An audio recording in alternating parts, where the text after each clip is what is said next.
দাস, আমরা এসেছি নেমতপুরের কুলতলা গ্রামে একটা পেশেন্টের ব্যাপারে দেখতে।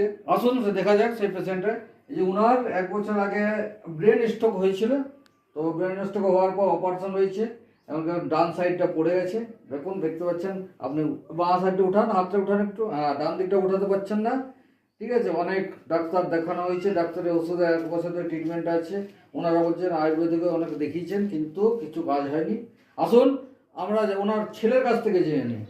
আচ্ছা দাদা, আপনার নাম কি? শ্যামল রুইদাস। শ্যামল রুইদাস। আচ্ছা, বাবার কতদিন আগে এরকম হয়েছে, কি করে হয়েছে আপনি বলবেন? বাবা তো এরকম হাঁটাটা করছিল, বসেছিল, বসে বলছে পড়ে গেছে। আচ্ছা, ব্রেন স্ট্রোক হয়েছে প্রেসারের জন্য, প্রেসারের জন্য। হাই প্রেসার ছিল। ডাক্তার দেখালাম, তো ডাক্তার বললো তো ব্রেন স্ট্রোক আছে, তো অপারেশন হবে মাথাতে। তো আমার ডাক্তারটা দেখালাম, ডাক্তার বললো কি এরকম টাইম লাগবে। 1 বছর তো হয়ে গেল, 1 বছর তো ওষুধ খেলো পুরো। আচ্ছা, ওষুধ খেয়ে কোনো কিছু হলো না, এরকমই আছে। কথা বলতে হবে, তখন কথা বন্ধ হয়ে গেছে। আচ্ছা। একটা পা একরকম কাজ করছে না, মানে আগে কথাবার্তা সুন্দর বলতেন? সুন্দর বলছে। আচ্ছা, এখন একটা হাত একটা পা চলছে না। আচ্ছা, তখন বুঝতেও পারছি না কি বলছে না বলছে, খালি ইশারাতে কথা চলছে।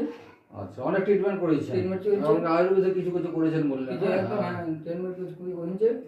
ঠিক আছে, আসুন আমরা আজকে দিয়ে যাচ্ছি আপনাকে রেনাটাসের ইমোজেন বলে একটা অ্যান্টিঅক্সিডেন্ট দিয়ে দিচ্ছি, একটা প্রোডাক্ট দিয়ে, তার সাথে নোভা। এটা কন্টিনিউ চালান। তারপর আমরা আবার এক মাস পর আপনার কাছে এসে খবরটা নিয়ে যাবো কীরকম থাকে। আশা করি ভালো হয়ে যাবে। ঠিক আছে, চলুন আসছে রকিং রেনাটাস। রকিং রেনাটাস।